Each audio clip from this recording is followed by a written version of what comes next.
Hey, what's going on, guys? So for today's video, I'm going to be talking about the surgery that basically ruined my life. This is an update video. I did a video on this criminal surgery and what it's done to me months and months ago, but it was spoken very poorly, so I'm going to do an updated version of it and tell the world my story. So let's begin. The surgery is called ETS, endoscopic thoracic sympatectomy. It's for hyperhidrosis of the palms. Growing up most of my life, I always had an issue with constantly clammy and sweaty hands, to the point to where even when I'd be writing on paper in school, my paper would get wet. So it was not a fun thing to have, but I still at the time was a 4.0 honor student. Very athletic, basically able to live my life, but I had clammy hands all the time, which affected me psychologically and wasn't fun, especially when I was a teenager, as you can imagine. So I heard or saw ads somewhere for the ETS surgery, and I was like, oh, that sounds like it's for me. It's gonna, save me from my inconvenience and the pain that I have to live with because I have sweaty palms. But little did I know, sweaty palms is 0.000000000001% of the pain that I live with now. So I had one 15-minute appointment or 20-minute appointment with the doctor or the surgeon that performs the surgeries, and he put this stuff on my hands, asked me oh, do you hold hands at church? Do you hold hands with people here?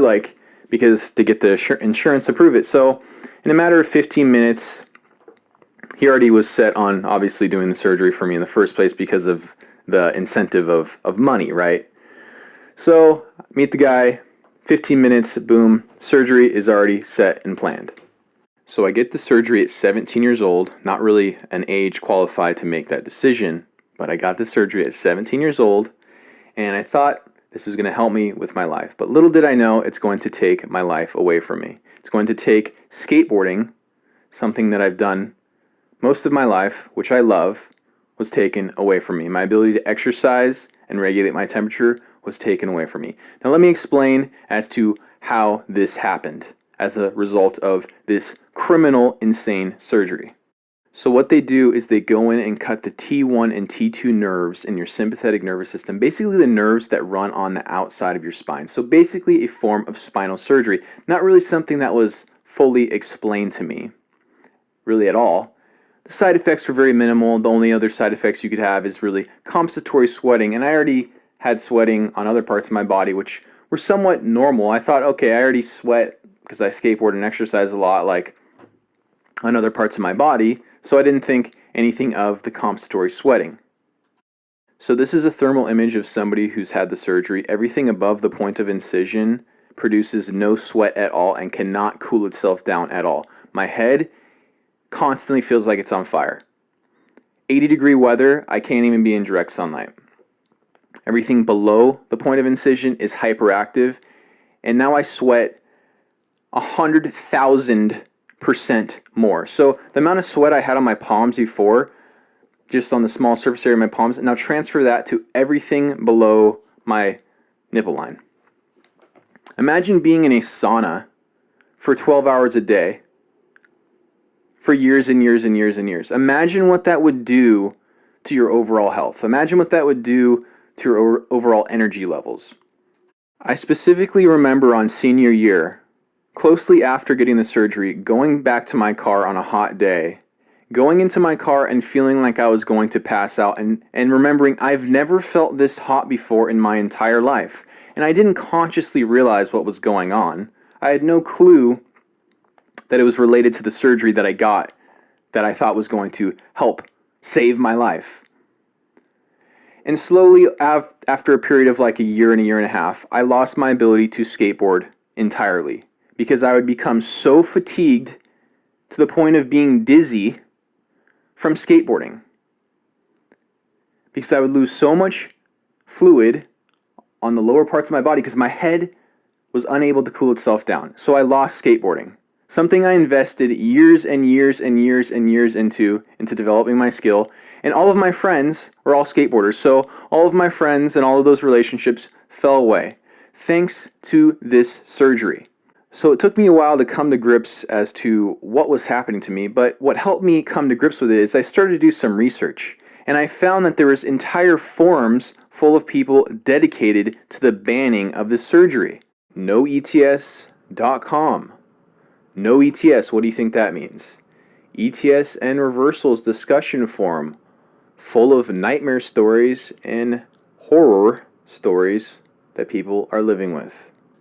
People on here are affected to varying degrees, and my theory is that the more active you are at the point of surgery, for me, I was very, very active. I would skateboard hours and hours and hours a day. So that amount of activity combined with the dysfunction in my sympathetic nervous system to where my body could not effectively cool my head, my brain, my muscles, my tissues, my entire body. That process combined with intense physical activity led to a very catabolic effect on the entire body. So for somebody who got the surgery who isn't as physically as active, I theorize that they're not going to have as severe as side effects as me and some of the other people on these forums. So what are my symptoms as a result of the surgery? Well, my head cannot cool itself down at all. So I pretty much have like 10 spray bottles in my drawers because in the summer months, I have to have a spray bottle with me in order to go everywhere. In order to drive around, in order to walk into a store, I have to have a spray bottle because the skin on my face and my neck and my upper part of my body gets so hot, it's torture. My lower half has been sweating so hyperactively for so long that my feet and knees are basically perpetually cold. And it's been such a dysregulation of temperature that I have chronic pain in my feet and my legs. I have chronic pain in my chest in the exact proximity to the site of the surgery. And sometimes when I lean back, I'll have a gigantic pop, a loud pop in my chest. I wonder if that's from cutting and severing the nerves on the outside of my spinal cord. I wonder if that has anything to do with it, right? And then dealing with pain and just the constant thermodysregulation where your body can't adapt to the normal environmental changes around you, which turns normal changes in weather into a chronic state of stress. I have very, very, very little energy. I'm really not able to do any exercise at all. I basically exist like a bubble boy as a result of this surgery. And it's not hard to figure out why. I don't think it's a good idea to go inside somebody's chest and sever their nerves. It's insane. I regret every single day, every single second of my life the fact that I got this surgery. It is the worst decision. I'm literally like, I feel like the god of regret. I feel like this is the one of the highest forms of regret imaginable. That's how bad this is. And you can read through people's stories. If you don't believe me, you think I'm exaggerating, read through some of these people's stories.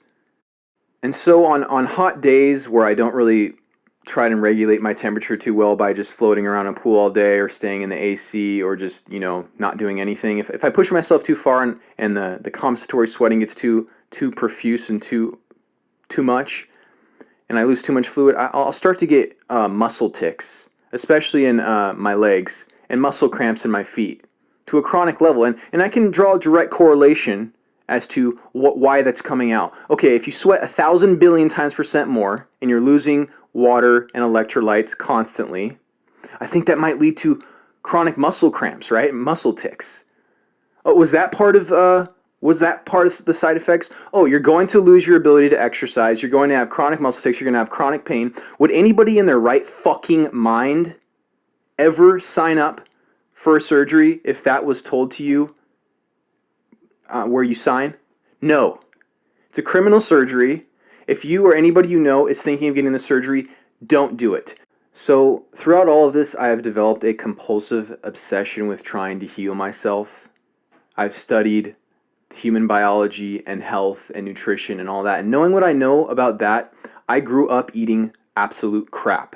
I grew up basically eating poison. The typical standard American toxified food supply diet. Skateboarding 12 hours a day, eating candy, soda, and microwaved hydrogenated oil crap, I really do think that could be a factor on how these symptoms of disease manifest for people. And in my case, it manifested as chronically sweaty palms, but for somebody else, it could manifest as something else. So anyways, long story short, if you know anybody who's going to get the surgery or you're going to get the surgery yourself, don't do it. Don't do it. Ever, ever, ever.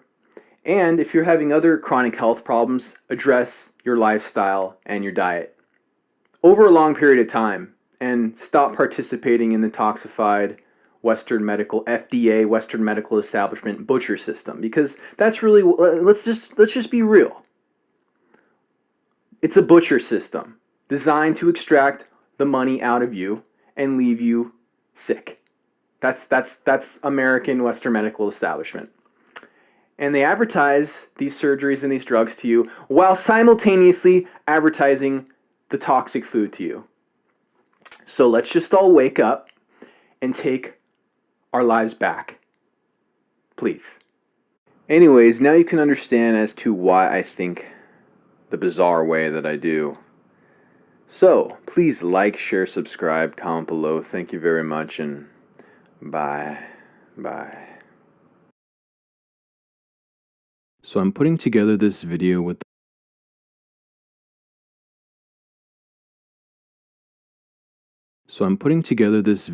the hope that Dr. Andrew Huberman will come across it at some point.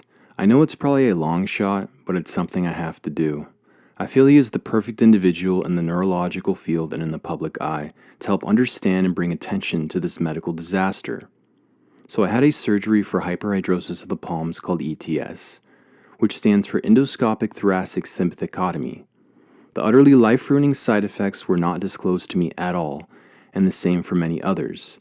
Compensatory sweating or sweating on other parts of the body other than the palms is the main side effect actually mentioned, but followed up with the claim that the vast majority of patients tolerate it as a trade-off and it's much more manageable than chronically sweaty palms, which is misleading and utterly untrue.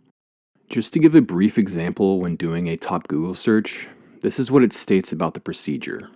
PubMed states, conclusion, endoscopic thoracic simpatectomy is an efficient, safe, and minimally invasive surgical method for the treatment of palmar, axillary, and facial hyperhidrosis.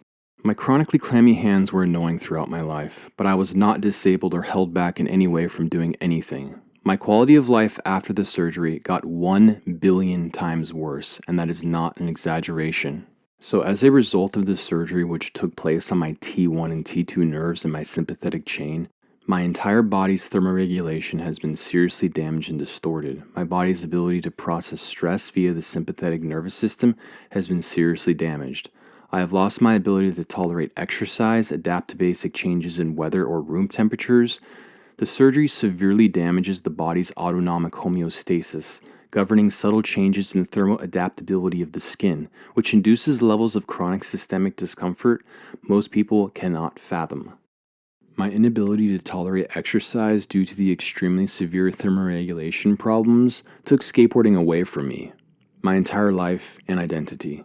This is far, far beyond simple compensatory sweating, which is a grossly inaccurate description of what this form of sympathetic chain nerve mutilation does to the entire body. It's utterly dishonest, or at very least medically incompetent. There's websites, forums, and Facebook support groups full of literally thousands of people sharing the same exact undisclosed life-destroying side effects. I will be going over specific examples of this later in the video. The nerves in my chest area, inside where my thoracic spine is, feel like they are in a constant frozen knot, like it's perpetually stuck in a sort of frozen state, a tight corset in my sternum surrounding my thoracic spine and ribcage where the surgery took place. My theory is the body reads the damaged nerves as being in the sympathetic freeze state of the fight, flight, or freeze functioning of the autonomic nervous system and sends those confused signals and damaged signals chronically out to the rest of the body, confusing the whole system. Perhaps cutting the nerves in the core of the body with the claim it's minimally invasive, low risk, is not true. My shoulders crack, my chest cracks, and feels crunchy like worn down chronically exhausted scar tissue. My knees and ankles crack to abnormal levels. My whole body is chronically worn down. When the body's parasympathetic rest state isn't properly activated due to being trapped in a chronically dysfunctional sympathetic stress state, the body's ability to heal and relax with the rest and digest parasympathetic system is severely compromised. The autonomic system governs the mechanism of tension in the body, so intentionally damaging these nerves, is it really a mystery as to why we are having perpetual tension radiating out from that area of the spine? I've had doctors tell me they don't think it's related. Some high expert science being done right there. I can't feel the sensation of excitement inside my chest. Certain spectrums of emotions and feelings in the body are dependent upon the sympathetic nervous system, which tells you how you are feeling. The fight or flight response, which you can call excitement, inside the body is conducted along the sympathetic chain, which is needed to feel certain things. Damaging this in someone is inhumane and soul-destroying beyond comprehension, not minimally invasive.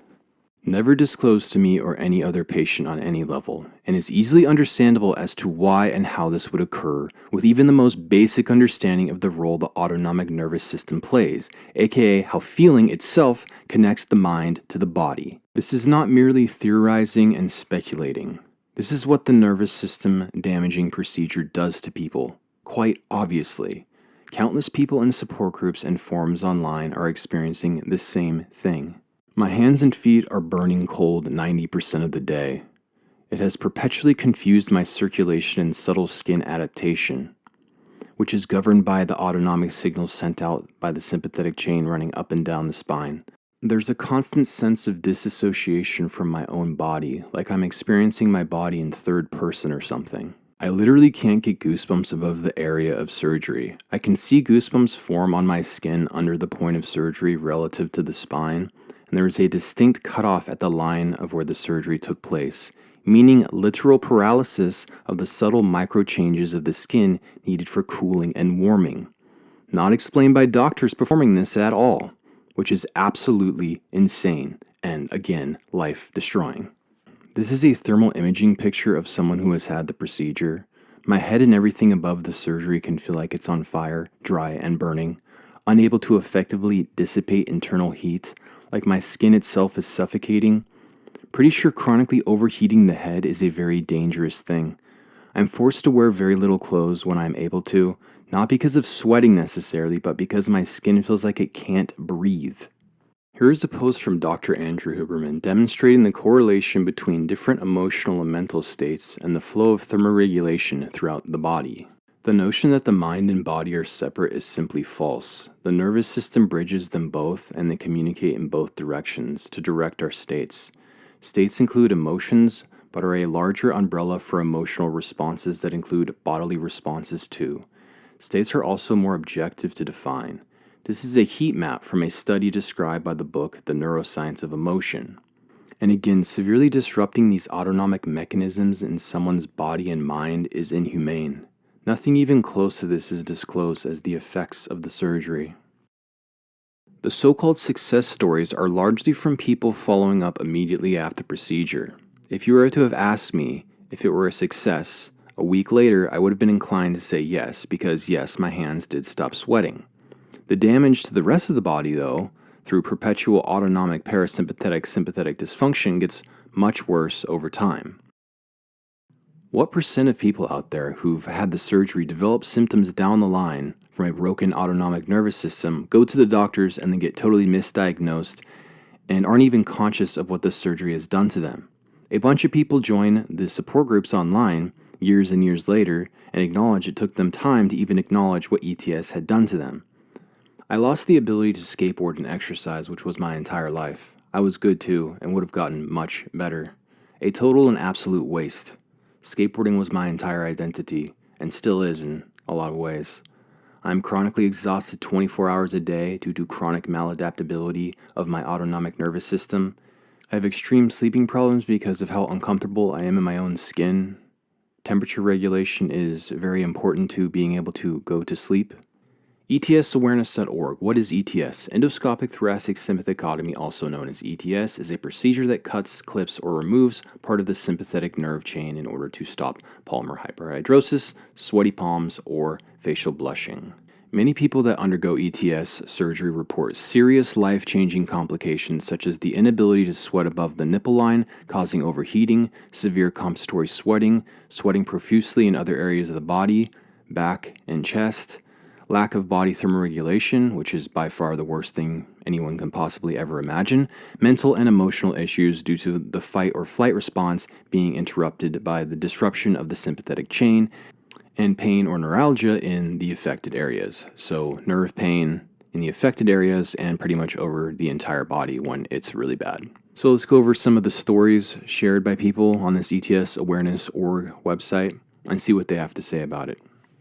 So this dude from the UK, heat intolerance and my whole body constantly feeling overheated, including my face, which leaves me always looking and feeling flushed, lack of emotional feeling, for example, unable to even cry at funerals, hence the paralyzed autonomic sympathetic excitement response in the chest that I was talking about earlier, frequently feeling dehydrated no matter how much water he drinks, headaches, burning feeling, especially in the back, but also the stomach, chest, and legs, nerve pain all over, dizziness, often feel faint because of heat intolerance, even in mild to cold weather.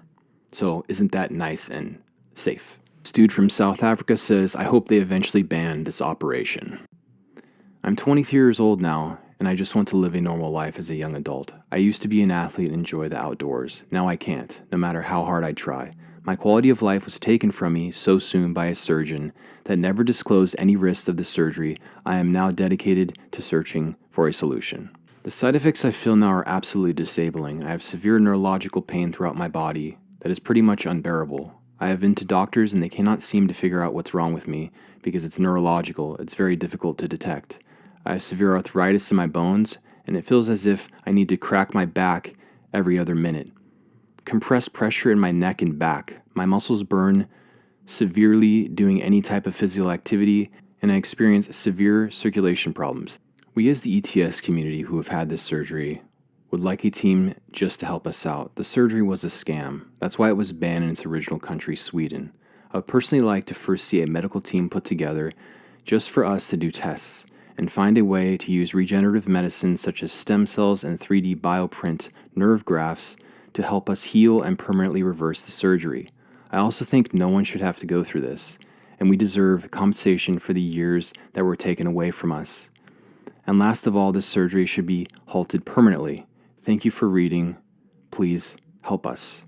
So that was Josh Hartman from Indiana. So you get the point. People all over the world are all saying the same exact thing.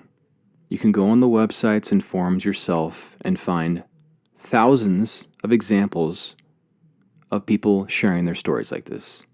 Thousands. Here's some from the Facebook support group that somebody pieced together. Having ETS was an enormous mistake. Easily the biggest mistake of my life. Worst decision I have ever made, the surgery. It's ruined my life. ETS has ruined my entire existence. Yes, biggest, most costly mistake of my life. Side effects horrendous beyond belief. Quality of life was at least 10 times better pre-surgery. I have created a new email address dedicated to trying to get the word out about this nightmare. It's in the description below. I'm open to hearing from doctors, neurologists, lawyers, journalists, and anyone that can help me and others in any way. And to people watching this video, feel free to DM or email Dr. Andrew Huberman with a link to this video. Anything to try and get his attention, to listen to all this would be very helpful. I will never, ever stop trying to get the attention of the world regarding this crap. It is one of the most heinous violations of the Hippocratic Oath in all of medical history. Anyways, thanks for listening. Try to keep it as brief as possible. It's hard because there's so much information I want to get in here. If you've listened this far, you're a good person, and I thank you from the bottom of my heart and soul.